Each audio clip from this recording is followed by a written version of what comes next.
Hoy vamos a hablar aquí de toros y de política, de administración y de desadministración. Estamos con el doctor Luis Guillermo Echeverri, exdirector del BID, nada más ni nada menos. Cosa seria. Habla de corrido y tiene mucho de qué peluquearle. Bienvenido, doctor Luis Guillermo. Gracias, William, no corte mucho que se acaba la fuerza. Se acaba la fuerza, no das. Vos no tenés reversa ni para coger impulso, qué berraco. Cuando uno hace este ejercicio intelectual con alguien que se atreve al arte de cúchares, ¿cierto? Sí, señor. Y que lleva al toro al sitio, pues uno dice, uno está al lado de una persona que no le temía nada. ¿A qué le teme, doctor Luis Guillermo? No, William, el miedo hay que tenerlo siempre en la vida para poderlo derrotar. Sí. Y el valor sin miedo no sirve para nada porque es una locura extrema. Entonces, todo consiste en saber dominar el miedo. Ese es el asunto. Usted es el único rejoneador de Latinoamérica que ha estado en las ventas. Sí, señor. ¿Cómo fue esa experiencia? La más linda de mi vida. Yo creo que para mí de lo más grande que he logrado profesionalmente en mi vida es haber podido hacer el pasillo y haber triunfado en las ventas. ¿Haber triunfado? Sí, señor. ¿Cómo fue eso? 2 vueltas al ruedo, un toro de Sayalero y Andrés supremamente bueno. Desafortunadamente con el primer rejón se lo tragó, pero con el segundo lo logramos terminar, pero con una faena muy limpia, que a la gente le gustó mucho, y una alusión del maestro Paco Camino muy bonita ese mismo día, que para mí fue muy satisfactoria, y haber dejado, pues, digamos, al público de Madrid muy contento, donde había tenido, digamos, unas 15 tardes anteriores a eso. Ah, pero usted está ya preparado para el oficio de la política, porque si usted se le mide a un toro, ¿se le puede medir a la política? No, señor, porque los toros no hablan y los políticos sí. Normalmente le dicen mentira a la gente, entonces no me gusta mucho la política. Claro que los políticos embisten. ¿Cómo es cuando el toro tiene esa vaina que engaña al torero? Derrotan. Los políticos... Mansean. Mansean. Ah, sí, mansean. No son bravos, son mansos, por lo general. Hay uno que otro que sale bueno. Cuando el país se encuentra en la situación en que está, hoy estamos a 2 de julio, han colocado 3 petardos en Bogotá, heridos por todas partes. ¿Será que ya llegó el posconflicto a Bogotá? Posconflicto no existe, William. Entonces. Eso es un invento. Los políticos les gustan 2 cosas, los votos y los subsidios. Y eso le han puesto un nombre a un subsidio que se quieren inventar, que es la segunda tanda mucho más grande de la mermelada, que para mí es corrupción. Ese es un cuento. Eso es como si usted y yo nos vamos a comprar ahora un Ferrari para irnos a dar vueltas, no tenemos con qué. Un país como este de ingreso medio no tiene con qué ir a pagar un asunto como un subsidio, como un posconflicto. Aquí le tiene que decir a alguien, a la gente, la verdad. Aquí no hay con qué pagar ese tipo de cosas. Aquí algún día a la gente le van a tener que decir, le ayudamos de alguna manera, pero para que siga para adelante. Porque si usted a un país joven no le puede decir que le va a quitar la plata del futuro a la juventud para que los políticos la repartan como quieran, y la lista de los damnificados de la violencia en este país es infinita, entonces eso no da, simplemente no cierra, no se puede. O sea, cuando un hombre tiene 5 o 6 hijos en la casa y tiene que llevar el mercado, no se puede ir para una charcutería de lujo a comprarse todo el sueldo. Cuando Belisario Betancur en el 1982 llegó a tomar las riendas del establecimiento, en la Plaza de Bolívar pronunció un discurso dándole apertura a lo que hoy está poniendo en práctica Guampa. Populismo del que no nos hemos podido desprender desde entonces. Sí. Eso es populismo. Y saben que están mintiendo. Saben que están mintiendo y aquí saben que los están engañando. La gente tiene por qué saber que la están engañando, salvo algunos intelectualoides que ellos mismos están tomando una cicuta, pues será porque tienen con qué irse a vivir al exterior.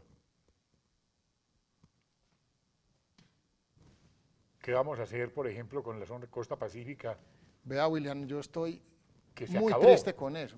¿Cómo pueden decir estos señores que no hacen un daño ecológico, sino que lo que están dejando es el petróleo en el país? O sea, ese petróleo no va a volver a donde estaba ni va a ser extraíble. Simplemente le mataron a los campesinos y a los animales, a la fauna y a la flora, su forma de vida. Y le dañaron a la naturaleza de uno de los países más ricos en biodiversidad en el mundo, toda su biodiversidad y sus aguas, que es la principal riqueza que tiene Colombia. ¿La dañaron quiénes? Los señores de la FARC, para que no vengan aquí a sacar disculpas que no son. Eso es igual a matar a una persona, pero matando un país. Y están matando personas porque esa gente no puede tomar agua. Tómese un vaso de agua con petróleo ahora que le sabe, o lave la ropita con petróleo. Entonces acabaron con ellos, y el pescado no se lo pueden comer tampoco. ¿Y qué van a vivir? Y las matas de plátano se les van a secar. Entonces, esa es la realidad de la gente del Pacífico. Pero a estos de aquí, estos cachacos, los filipichines, no les importa eso. Porque ellos no viven en el Pacífico, ni se lo imaginan. No conocen sino Londres y Nueva York. El señor ministro del Medio Ambiente, dije yo, Medio Ambiente, sí está preparado para el oficio. Yo no tengo con qué evaluar, señor, no lo conozco. Supongo que algún médico tendrá, pero lo que pasa es que con el patrón que tienen es muy complicado. Y con a lo que han llegado las otras instituciones, William. Por eso hay que diferenciar mucho entre política y politiquería. Lo que aquí se ve y se vive es politiquería. Política es otra cosa. Política es cómo debe vivir una sociedad. Es cómo se deben hacer las reglas. La chapita del país dice muy bien libertad y orden. Nosotros esa como que nos la saltamos. Usted estuvo en el BID como director. Sí, señor. ¿Qué diagnóstico le hace usted al país en este momento? Mejor dicho, al 2002, del 2002 al 2010 y del 2010 ahora. Partamos eso en tres segmentos. Lo ponemos en un idioma bien sencillo. Sí. A usted le cae difícil ganar la plática, ¿cierto? A todo el mundo. Bueno, aquí el término de Uribe no fue Uribe nomás. Fueron 40 y tantos millones de colombianos trabajando bajo un liderazgo que se hacía, por ejemplo. Y no es el milagro de Uribe, es el de todos los colombianos. Uribe representa a miles de colombianos buenos que hay en toda esa zona cafetera y en el resto del país, y por eso al tipo lo quieren tanto. Además de que es un ser humano extraordinario, pero eso es aparte. Entonces, el tema es, todo Colombia hizo un gran esfuerzo, que aquí lo manifestaron con una marcha contra las FARC muy grande, pero pues marcha, o sea... Pero marcha grande. Sí, y muy grande, pero esas cosas, todo el mundo llama marchas todos los días, esto no está para marchas, esto está para tomar decisiones. Y aquí lo que no hay es voluntad política de hacer cumplir la ley, sino de acomodar la ley a lo que les conviene en el momento. Y a mí me parece que esto es mucho un populismo, o medio casi que una dictadura mediática, porque todo está hecho en función del titular del mañana. O de la portada de la revista oficial. Y hay prensa, hay plata para unas propagandas muy costosas, pero no hay plata para la comida de los niños, ni para los acueductos en muchas partes. Entonces, yo se la pongo de esta manera. Usted me dice, ¿cómo? Ganarse la plata, muy difícil. El país trabajó y se ganó que la inversión empezara a llegar. De la inversión se deriva los sectores productivos y comerciales que les vaya bien. Y esos son los que generan empleo. Y el empleo es la única vacuna a corto plazo contra la pobreza. Eso es lo que yo aprendí en el BID. Yo creo que me llevo 3 lecciones grandes. Primero, hay que nutrir los niños, porque si los niños no piensan, acaban en la droga o acaban en otra cosa. Eso es lo que quieren los señores. Resulta que los Estados Unidos no les sirve a ellos para nada, pues sí les sirve para venderle droga. Muy bien. Después, la otra cosa que hay que hacer es hay que generar empleo. Eso no se genera sino con inversión, con plata. Y dejando al sector privado que gane plata, que la gane responsablemente la invierta responsablemente y que pague también socialmente lo que le corresponde, su cuota. Y la tercera es educando a la gente, es el conocimiento. Y las naciones que no se dan del conocimiento no van a tener futuro. Y nosotros nos estamos alejando de eso. El discurso de educación no vendió. El tema de salud es lo peor que hemos vivido en muchos años. Aquí esto fue un negocio. Y sí, William, es complejo, pero porque jurídicamente lo dejaron complicar. Pero el país tampoco estaba tan mal en salud comparado con otros países. Pero nosotros insistimos en dañar las cosas. E insistimos en darle prebendas a ciertos individuos, a ciertos entes que abusan del sistema legal. Colombia está en una situación bastante dura frente al mundo. Pero es que echamos reversa, William. O sea, nosotros estuvimos a punto de empezar el camino del desarrollo. O sea, hicimos el examen durante el trabajo que hicimos, en 8 años de trabajo muy duro. Intenso, un trabajo con todo el país, y que no era seguridad nomás, sino seguridad democrática en general, que eso cubre mucho más. Lo confunden hoy en día con llevarnos de nuevo a una discusión de izquierda y derecha que debíamos haber superado hace mucho tiempo. Aquí lo que hay es que administrar bien el país austeramente y con eficiencia. Eso necesita liderazgo, no lo tenemos. Entonces, el país retrocedió y eso se vio muy bien en el BID. Estos países venían con posibilidades de pegar un brinco a lo que hicieron los tigres asiáticos. Y esta podía haber sido la década latinoamericana. Nosotros hicimos lo mismo que hace el hombre que está dominado por el alcohol y por los problemas.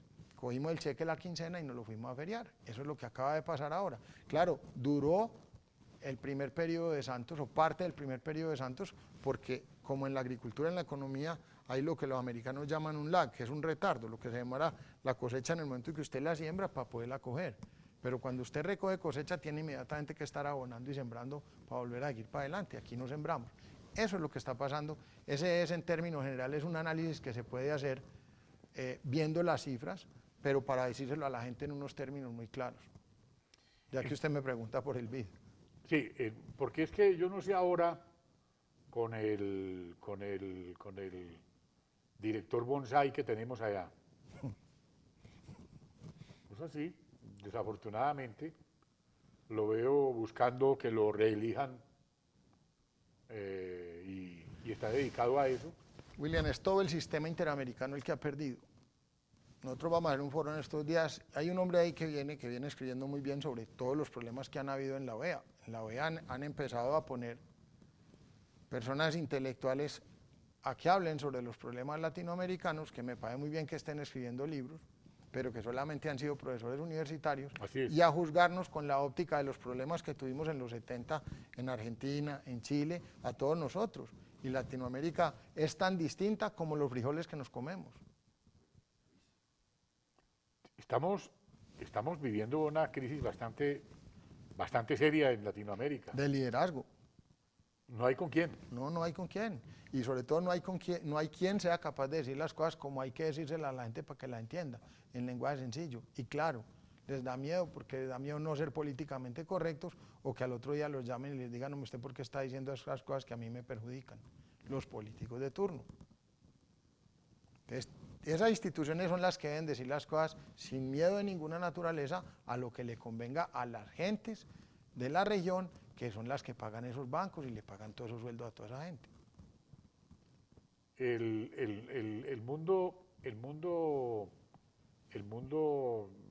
está padeciendo una crisis por cuenta de el daño al ecosistema, como lo dice el propio Papa Francisco. Al físico y al humano. Porque sí, es que el deterioro del ecosistema humano también es complicado. Sí. La gente ha perdido la ética y no hay que ser moralista. El que quiera ser cristiano que sea, el que quiera ser protestante que sea, o el que quiera ser ateo que lo sea. Pero que no me vengan a decir hoy en día que no entienden entre qué está bien y qué está mal. ¿Cómo es posible que esto lo están manejando desde Cuba y en el Congreso de la República se dedican de Colombia, se dedican a repetir las instrucciones emanadas del narcoterrorismo, cuando el narcoterrorismo ha sido un arma completamente enemiga de la decencia de la confrontación. Ese tema también lo van a tocar expertos en el foro que se va a hacer, William. Va a haber un foro aquí en Colombia. Sí, vamos a hacer un foro, la Asociación Primero Colombia que presido yo, Sí. Su consejo directivo, que son 6 personas muy prestantes, han resuelto que se hace un foro internacional que se llama Diálogos de Innovación para Hay un general experto en terrorismo. Sí, no, pero le cuento cómo es la estructura para que la gente sepa. Son 3 secciones, se traen varios expertos internacionales y otros nacionales, pero los temas es, ¿dónde están las democracias hoy en día? ¿Cómo deben operar las democracias en la era digital? Y ahora le explico por qué en la era digital. Y después, ¿cómo deben evolucionarlas y cómo se debe innovar en la democracia? O sea, todo el tema es innovación. Hoy en día hay que pensar en cómo nos ponemos al día con lo que está pasando. ¿Qué pasó? El mundo cambió del alfabeto común y corriente al digital, es decir, la raza humana empezó a codificar y pasamos a codificar hoy en día en alfabeto genético, es decir, los humanos a poder codificar sobre lo que es vida. Esos cambios ocurrieron y ya están, y la industria y la empresa y el capital y el resto del mundo, más socialista, menos socialista, tómelo como quiera, ya abandonaron el debate de izquierda y derecha, nos están obligando a volver a él. ¿Por qué? Por 2 disparidades, una que hay cultural entre el este y el oeste, que termina siendo un terrorismo religioso, y una que hay de ingreso entre el norte y el sur, que termina siendo narcoterrorismo. Entonces, sobre todos esos temas se va a hablar. Están Juan Enrique Escauda hablando de conocimiento y cambio. Sí. Después está el doctor Uribe hablando de ciudadano y el Estado. Sí. Está Gloria Álvarez, una muchacha, la de Guatemala. la guatemalteca, hablando de globalización y democracia, donde ella tiene unas ideas supremamente claras sobre los problemas de populismo que tenemos en la región y cómo superarlo hacia el futuro con innovación. Y después viene el general Russell Howard, que es un hombre con un PhD en historia china, que ha sido general del ejército americano, a hablar de naciones y cambio cultural, porque usted se da cuenta que hoy en día hay todo tipo de naciones, han evolucionado las banderas, han cambiado en los últimos 50 años muchas banderas, muchos países, muchas naciones, y hay otras naciones que se están dando en medios digitales. La dirección de la gente hoy en día es en un celular, no es en donde le llegan las cartas, porque eso ya no llega. Entonces, todo eso se va a evaluar ahí. Después viene Carlos Alberto Montaner y hace un análisis de las democracias en las Américas hoy en día. En Estados Unidos también hay un problema grande hoy en día filosófico y se devolvieron, a mi juicio, le está pasando lo que a nosotros nos está pasando, pero es más chiquito. Y después viene un panel, que es el panel de la democracia en la era digital, donde hablamos del partido en la red, Santiago Sirí, un muchacho argentino especialista en eso, está Armando Regil y Miguel Ceballos, Marta Pinto, van a hablar de globalización y democracia, y de gobernabilidad democrática. Esa mujer es supremamente inteligente, fue una gran ministra de Comunicación en Colombia y una gran empresaria. Y después se va a hablar de, bueno, todo esto que hablamos, cuál es el problema ético y de legitimidad que están viviendo las democracias, y eso lo va a hablar Hassan con Fabio Echeverry Correa. Hassan Nazar. Que sacaron de Cable Noticias y... Él se fue, porque ese es uno de los hombres... Tiene carácter. Él tiene carácter, sí. Muy bien. Y después Hassan va a estar con su señor padre, con el doctor Fabio Echeverry. Cierran el tema con lo de ética y legitimidad de la democracia. Sí. Y ahí se termina el panel de la mañana. Tenemos algunos testimonios sobre lo que está pasando en Latinoamérica en este momento, que los vamos a presentar durante el foro. Y además, en la tarde van a hablar Plinio Apuleyo e Iván Duque, que de paso diga, fue mi compañero en el BID durante 8 años, y después ha sido mi compañero trabajando con el doctor Uribe durante otros 4 o 5 años. Buen alumno, ¿no? No, alumno no, ese es un muchacho con todos los credenciales y con toda la... Ese tiene motor solo, de él, propio. Yo creo que ese puede ser el próximo presidente de Colombia, la única solución que le queda a este país. Es un hombre que tiene todas las condiciones. Sí, tiene equipaje Pues intelectual, por lo menos recorrido, tiene la cabeza coherencia. para eso y es un hombre absolutamente honesto, con una familia común y corriente normal, de gente supremamente educada, culta, y es un hombre que no tiene que manejar intereses a nadie. Entonces eso, Que habla claro además, ¿no? sí, él habla claro, muy claro, supremamente claro, yo creo que es... Yo creo que es la única voz en el Congreso de la República. No, hay más, pero yo creo que es la más destacada a mi juicio. Yo no puedo ser parcial en eso, imparcial. Ahora Bueno, que entonces, Plinio e Iván Duque. Plinio e Iván Duque, bueno. Claro. Plinio, usted sabe que ha hablado de que el socialismo del siglo XXI dice que no lo conoce, pero que el del 20 mató 100 millones de personas. Sí. Iván Duque va a hablar de todo el tema, que él fue gerente de toda la parte cultural del BID y lo que la cultura representa en la economía hoy en día, y va a hablar mucho de esas diferencias culturales que hay en el mundo, sobre todo las disparidades entre el este y el oeste. Él trabajó con el doctor Uribe en la solución del problema de la flotilla entre Turquía e Israel, y es un hombre que conoce mucho más cosas que la política nacional. Entonces después de esos dos vienen, y a ellos los modera Eva Rey. Después viene Gabriela Federer moderando a dos... Febres Cordero. Sí, Federer Cordero, que es una mujer que ha hecho muchas cosas por Colombia y que tiene una fundación por todos estos soldados que han perdido mutilados partes Sí, de su no hay cuerpo. derecho. Y es una mujer que, Con las famosas minas antihumanas. claro, siendo venezolana, le ha dedicado a este país mucho trabajo y ha hecho una labor muy bonita y nos viene ayudando en esto. Entonces ella va a moderar un panel en el cual están dos comentaristas de CNN Internacional, Juan Carlos Hidalgo y Alberto Bernal, que es un hombre de mercados, ¡Ave María! supremamente inteligente, un economista muy Pero bueno. extraordinario. Entonces ellos van a hablar mucho sobre el tema de cuáles son las demandas de la globalización y cómo se deben adaptar las instituciones democráticas a las demandas actuales para poder innovar. Y después vienen dos hombres, uno Héctor Chamiz, profesor de la Universidad de Georgetown, argentino, y Pascal Drohaut, que es un hombre que escribió un libro sobre el guerrillero en aquella época de Ingrid Betancourt, que fue asesor de Chirac, del presidente francés, que es un hombre que conoce mucho lo que está pasando al otro lado del mundo, porque uno no puede creer que el terrorismo en un mundo globalizado no esté interconectado. Hay evidencias de eso. Muy bien. Y después terminamos con Alberto Carrasquilla y Salud Hernández. Sí, excelente. Sí. Al final, hablando de cuál debe ser el papel del Estado para innovar en el desarrollo del futuro. Y ese es el foro.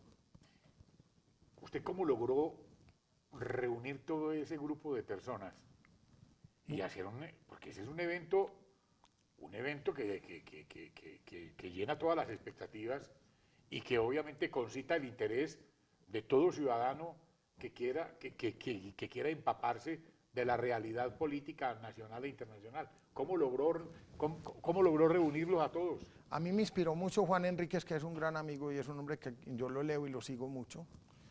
Y le dije, quiero hacer un foro en este sentido, y me dijo, me parece extraordinariamente la idea, y me la validaron Enrique García, presidente de la CAF, y Enrique Iglesias, que fue presidente del BID, que fueron dos maestros que yo tuve en todo el tema de banca y finanza internacional, a quienes admiro y atiendo mucho. Y les dije, hombre, ¿qué les parece esta idea? Me dijo, eso es lo que necesitan los países, porque los partidos políticos se volvieron agencias de empleo, y aquí hay que pensar es en cómo hacer políticas, y en cómo rescatar la democracia de un remolino en el que está metida, que necesita innovar y necesita ponerse de acuerdo a lo que está, que las reglas entre los países correspondan a lo que necesitan los negocios que dan los empleos y que el Estado sea menos representativo, porque es que, mire lo que le pasó a Venezuela, a él les dieron que les iban a dar socialismo, pero no les dieron que todos no eran capaces de vivir del Estado. Entonces eliminaron los negocios, se quedaron con el Estado nomás, y eso es como secar la vaca, secarle la leche y después comérsela. Usted queda, al segundo día no comió ni carne ni leche. Entonces eso fue lo que hicimos para llegar ahí, y empezamos a hablar con unas 75 personas. Fue muy difícil coordinar la fecha, pero logramos que esta fecha, que no es la ideal, pero es muy buena, 14, que es el martes 14 de julio, en el auditorio de la Cámara de Comercio de Bogotá. Y la gente se puede inscribir y puede mirar todo lo del foro en www.dialogosinnovaciondemocracia, todo pegado.com. www.dialogosinnovaciondemocracia democracia.com. democracia.com. Ahí está toda la información. La gente puede pagar con tarjeta, la gente puede mandar una consignación a una cuenta que hay ahí, o la gente puede ir el día del evento y pagar. ¿Qué se va a hacer con el recaudo de eso? Porque todos accedieron a venir gratuitamente. Dos cosas. La primera, capacitar jóvenes en valores democráticos, que es la misión fundamental de la Asociación Primero Colombia hoy en día, que antes manejó campañas políticas, hoy en día se dedica a esto.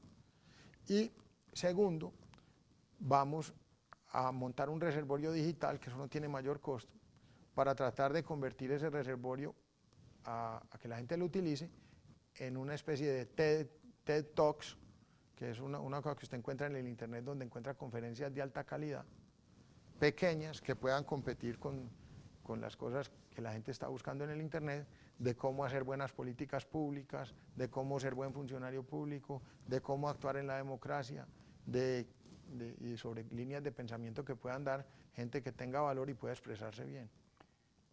Fuera de esa dirección electrónica, ¿a quién más, qué otra coordenada tiene? ¿Un teléfono? Porque es que a la gente, usted sabe que no toda la gente tiene internet, pero sí es bueno que alguien... William, me ponchó porque el teléfono en la memoria no lo tengo. Perfecto. Pero lo que le quiero decir es que en las redes sociales estamos mandando los correos, en la página del doctor Uribe pueden llegar y encontrar esos teléfonos, en la página de la Asociación Primero Colombia, que se llama primerocolombia.com, también pueden encontrar el link, y en esa página encuentran el teléfono que usted me está diciendo, porque yo de memoria no me lo sé. De todas maneras, están cordialmente invitados a ese gran foro que es para abrirle los ojos al mundo frente a Colombia. Así es. No, y frente a todo lo que está pasando en la región, o sea, lo que nosotros queremos es, esto lo van a ver jóvenes de todos los países al mismo tiempo. Esa mancha de crudo que nos ha proporcionado el narcoterrorismo ya invadió obviamente Venezuela, ya Ecuador, está regada por Bolivia, tiene en la Argentina pues obviamente una situación bastante caótica, en Uruguay pues ni hablar, Centroamérica ya parece que fuera propiedad de la China y de Rusia. Los señores Castro juegan de locales frente a Colombia, que es lo terrible, porque desde ese laboratorio de Cuba se ha logrado desestabilizar esto, y de qué manera. Pues, a ver, yo le pregunto una cosa, ¿usted se puede ir a pagar un negocio con el doble de la plata del rescate a la cueva de Alibaba, y con cuánto sale? No, pues.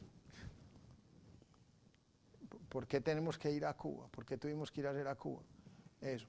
Porque si lo hubiéramos hecho en Colombia era ilegal. Lo que el país está haciendo es la legalización de todo lo ilegal.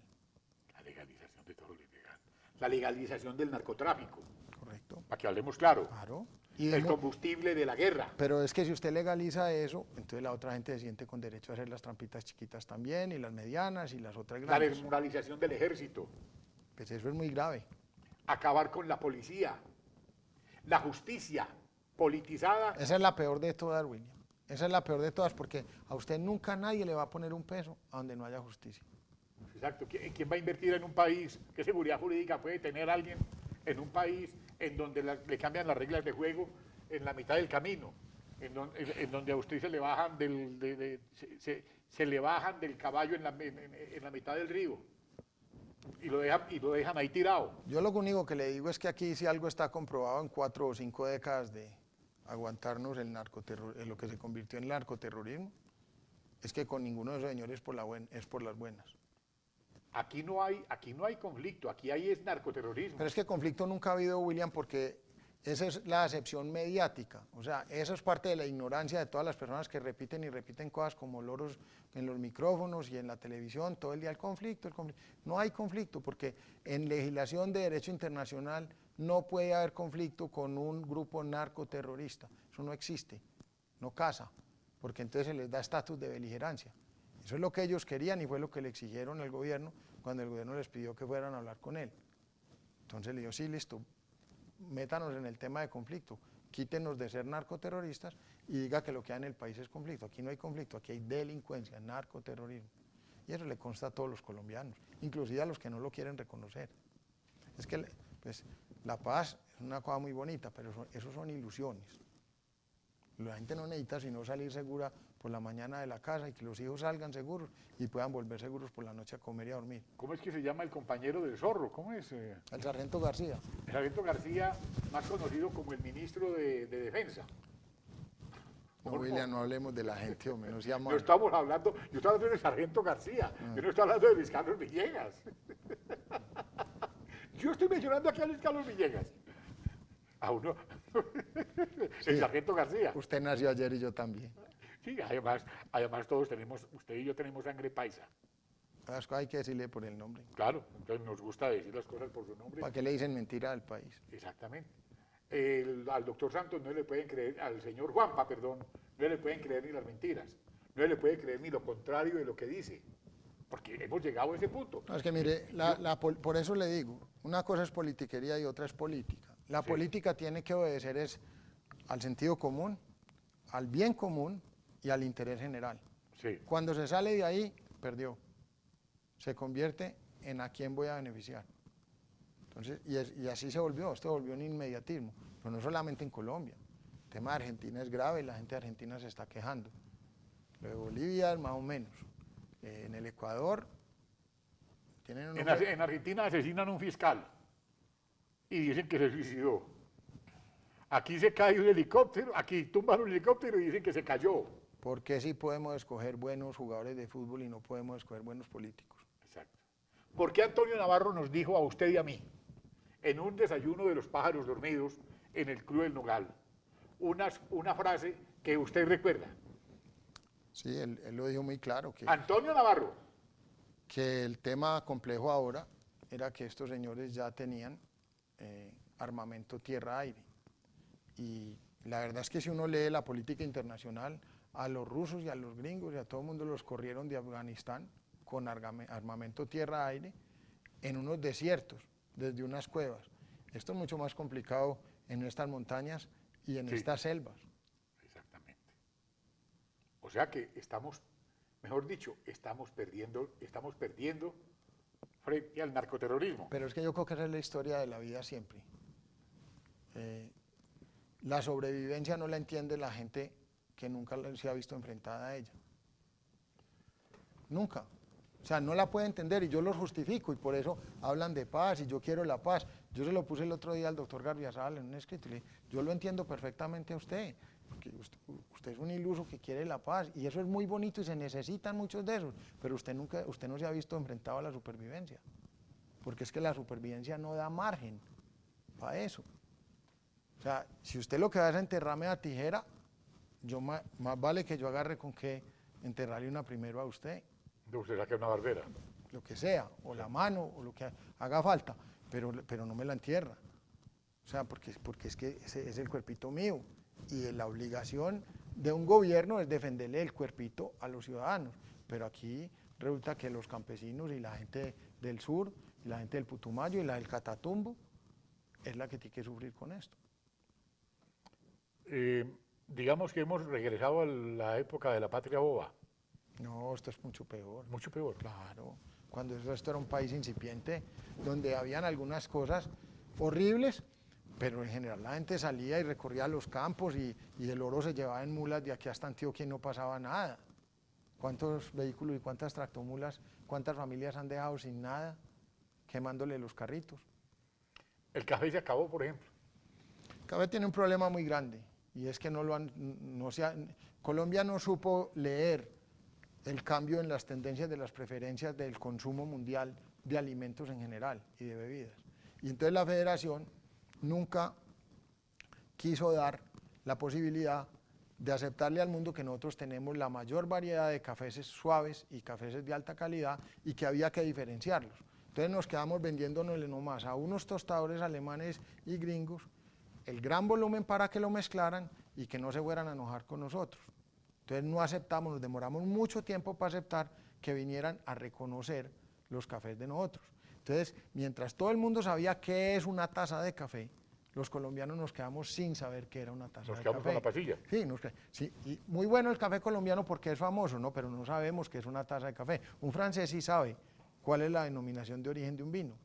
Y allá deberíamos llegar en la medida que se pueda, porque el café es lo que dan estas montañas y el cacao. Nosotros no podemos sembrar ni manzana, ni trigo, ni ningún... Esto es la agricultura tropical. Y la otra cosa que se puede plantar en estas laderas mata gente. Ahora se nos inventaron otro cuento, que dice que ley de guerra, dije yo, ley de tierras. Eso es regresarnos a las peores épocas. Pero hombre, por supuesto, es que, o sea, la tierra lo que hay es que darle la mejor utilización que se pueda. Pero aquí la agricultura es muy compleja. Aquí todo el mundo habla que el gran país agrícola, que la gran mayoría, esto es muy verde y tiene mucha exuberancia, pura fotosíntesis, pero esto no produce. Producen el Valle del Cauca, 370.000 hectáreas de caña de azúcar, el Valle del Sinú desaprovechada en ganado, pero aquí debemos entonces tener una ganadería mucho mejor, porque sí se puede exportar ganado, lo están exportando las carnes desde aquí, desde Colombia, unos señores de Argentina que son organizados y se las llevan, pero nosotros los colombianos no. ¿Por qué? Porque aquí el precio, el valor de la tierra lo vagabundió el narcotráfico. Entonces, en este país no se puede comprar tierra para librarla trabajando. Aquí la tierra es un lujo. Entonces, ese es el problema, pero no es solamente eso. Nosotros tenemos que aceptar que esta agricultura es tropical y que la productividad por hectárea en el trópico no es buena sino en productos muy tropicales, como el banano, el plátano, la caña de azúcar. En estas laderas un café de calidad que cuesta mucho sacarlo y entonces hay que venderlo con un diferencial mucho más alto. Nosotros nos quedamos vendiendo a diferencial chiquito. Y le dijo la federación a los mercados una mentira muy grande, que íbamos a sacar 17 millones de sacos, que eso no los vamos a producir, ni nos los hemos soñado. Eso es la mentirosa. Claro, pero usted le puede decir al mercado que usted va a llegar con más, con menos, y llegue con más, y él verá cómo lo absorbe. Lo que usted no le puede decir es que va a llegar con más. Ellos ponen la plata a futuro, le compran su café, y resulta que usted no llegó con él, y eso es lo que le pasó a Colombia. Y se politizó el tema cafetero, porque pues obviamente un señor que silba mucho, pero que no hace nada, tienen a un señor ahí... Dejó perder la marca de Juan Valdés, porque él lo que comercializó fue la firma de Juan Valdés, y no es lo mismo la firma de Mickey Mouse que Mickey Mouse en persona. O sea, la firma de William no es lo mismo que el barbero, son dos cosas distintas. Así es. Y eso fue lo que ellos hicieron, por miedo a los tostadores grandes. Entonces, seguimos vendiendo café para mezclas. Ese es el resumen. Y fuera de eso, ahora quieren sembrar en los llanos café, porque pues, eso es muy bonito en el papel. Sí, sí. Los llanos, ¿Y la caña? los llanos son los llanos. ¿Y la caña qué? No, la caña es buena. ¿Y qué ha pasado? No, mire, eso hay que mirarlo con modelos econométricos y decir las realidades y todo, pero que el Valle del Cauca tiene la productividad más alta del mundo en caña, la tiene. Sí, pero... No, puede que hayan habido manejos, puede que hayan habido abusos, esa gente muchas veces también le ha tirado duro a los paneleros. Pero usted sabe la diferencia de la productividad por hectárea del Valle del Cauca sí. a una tierra de trapiche. Eso es otra cosa, y las variedades son distintas. La otra cosa es que nosotros tenemos que invertir en esas cosas. Cenicaña necesita renovar al doctor Castilla y a toda esa gente con pH nuevos y con gente que traiga variedades como las tiene el Brasil. Ahora la productividad sigue siendo alta, pero usted sabe que las bonanzas, esta ya duró 200 años, la del Valle del Cauca, hay que cuidarla mucho. Mejor dicho, como usted que es un hombre de los toros, ¿no le dan ganas a veces de cortarse la coleta?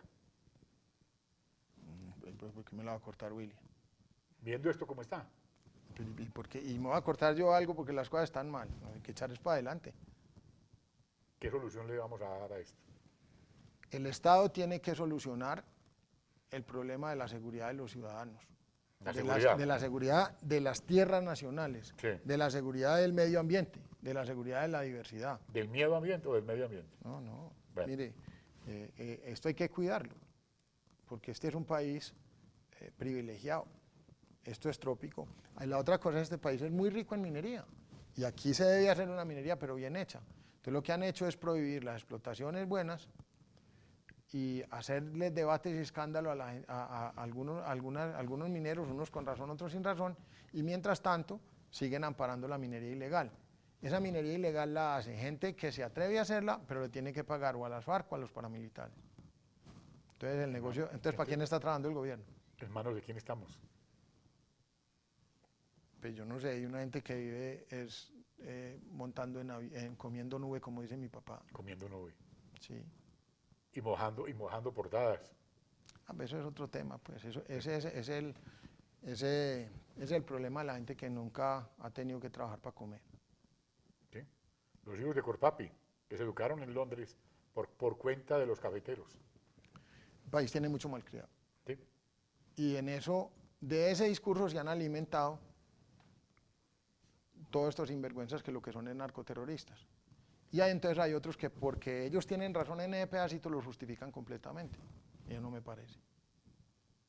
Como decían ahí Jaime, café y petróleo. No, pero el tema del petróleo, nosotros no somos un país petrolero. Y aquí creyeron que esto era Arabia Saudita. Este es un país con unos crudos muy duros que tienen que pasar 3 cordilleras. Y que cuando iban a construir los oleoductos, sí. Por miedo a lo que fuera a pasar en La Habana, dejamos que hicieran lo que acaban de hacer. De esto, así, de claro, porque de tal palo tal astilla, hijo de Fabio Echeverri Correa, un hombre que dice las cosas por su nombre, claras, con toda la frescura del caso, con un conocimiento de la vida práctica.